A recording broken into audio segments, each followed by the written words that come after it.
Story as old as Macbeth is still studied to this day for the topics that it covers.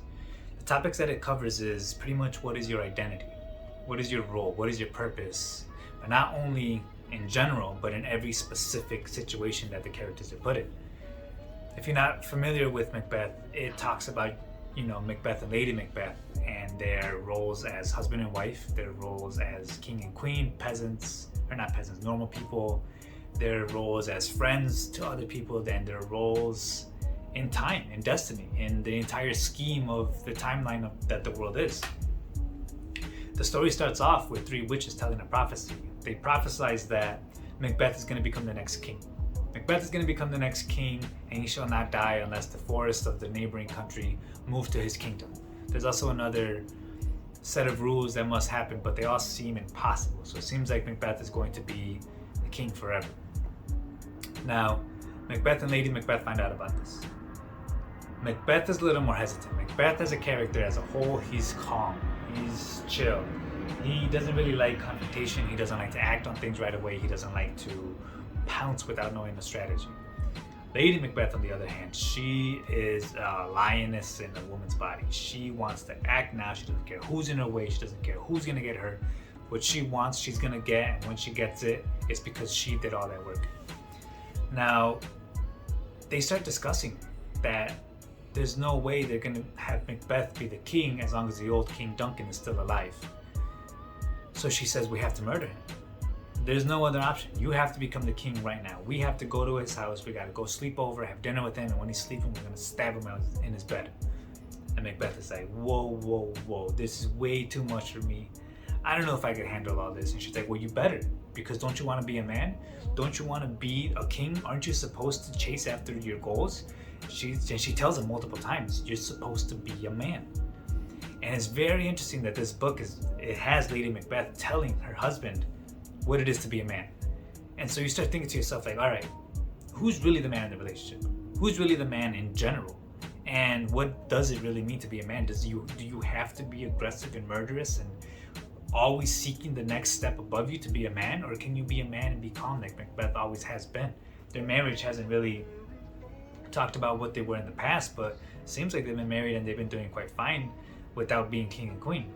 And Lady Macbeth, should she be, is this, and now in this day and age where women are chasing more careers and getting higher education and getting really good paying salaries after they graduate college, and it wasn't like that back then. And so back then, it's kind of interesting to see that she was already like, I want to propel us forward, but the gender roles are holding me back, so you have to do it for me.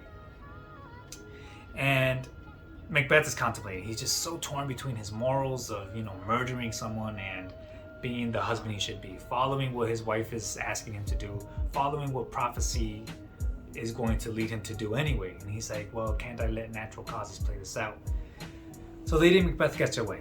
They end up going to meet the king, they end up going to sleep over his house, they have a dinner, and they go to sleep in their chambers.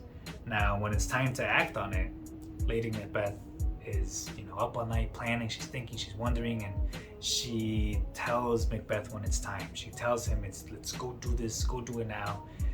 And she gives him the dagger. Macbeth is like, okay, I guess I have to. He walks into the king's room at night, and it's hard for him to do it.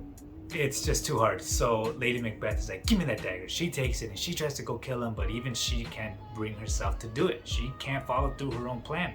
She ends up making Macbeth do it. She tells him, you have to do this because you have to be a man. So he does it. He kills the king in his sleep, and they pin it on somebody else. They make him think that they make everyone think that he was murdered by another guest. Lady Macbeth, as strong and powerful as she perceives herself out to be, she starts falling apart. She starts, sleepwalking at night. She can't, face her consciousness. She starts washing her hands of imaginary blood. She thinks it's still there, and she starts, seeing these images in her head, and she starts breaking down. And Macbeth, for a while, is calm too. He's like, well, at first he's calm, and then he's slowly starts withering away. The processes start happening where they start becoming king and queen. And it goes to show that Lady Macbeth isn't made of iron, steel, and grit like she says she is. Like, we're all still human. Murdering someone isn't as easy as it is in a video game or in a book or in a story, or it's just not the same in theory and in practice. So they become king and queen. They have dinners regularly and they host new people and everything's going according to plan.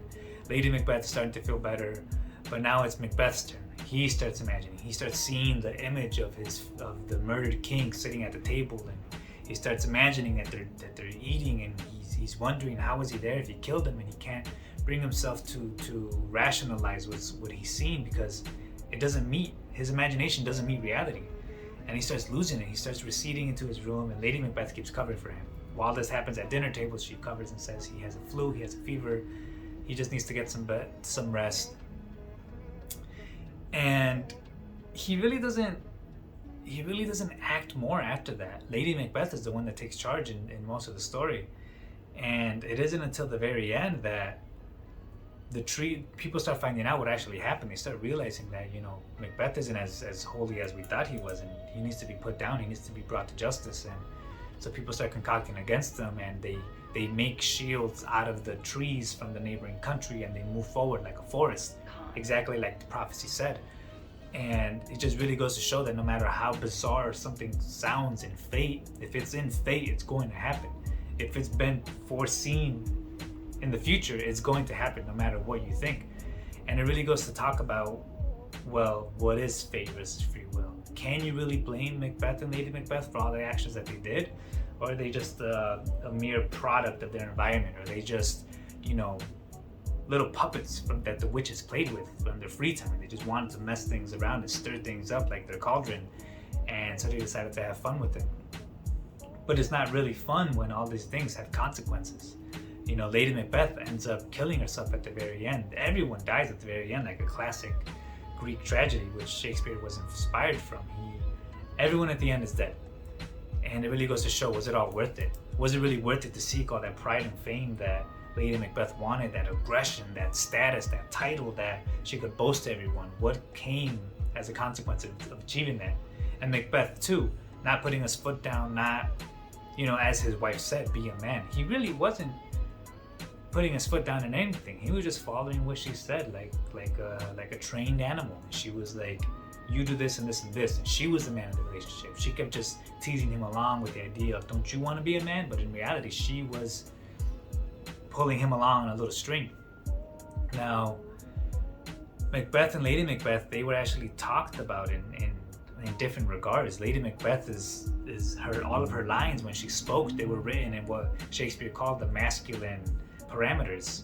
And Macbeth, he was written in the feminine parameters, depending on if it ended on an odd or even number of syllables. And so he knew what he was doing, and he knew that this was all going to play out in a different way. And it makes you think about your gender, your role in society, your role as in marriage or in couples, or just in relationships in general. And it really gets you thinking how much of it is on you, how much of it is on peer pressure, how much of it is on fate. And you really can't answer that in this story. You really can't find out who was at full fault. You can't point the finger at anybody. The witches themselves, maybe they weren't even making the prophecy. Maybe they just saw it and said, this is what's going to happen. They didn't make it. And so that's why this book is still studied today. It's just people want something, but they don't realize what comes after it. They don't realize the sacrifices that you got to put in. They don't realize the aftermath of how people perceive you differently and how you perceive yourself differently. It's kind of like imposter syndrome. Am I supposed to be here? Did I do the right thing? Who else has been in this situation before? Nobody, me. And that's how it feels like. And that's what Macbeth and Lady Macbeth felt like. Many people died in the book, but it never talked about their psyche, withering away and falling apart and making them hallucinate and see people that they killed as ghosts and spirits. So it's just not everything that glitters is not gold. Everything that glitters is not gold. And that's pretty much what the story teaches you. Feel free to like and subscribe, comment, that's the end of it. Let me know what you guys thought about it. If you guys read the book, had to read it for college, for high school, whatever classes, let me know. Take care.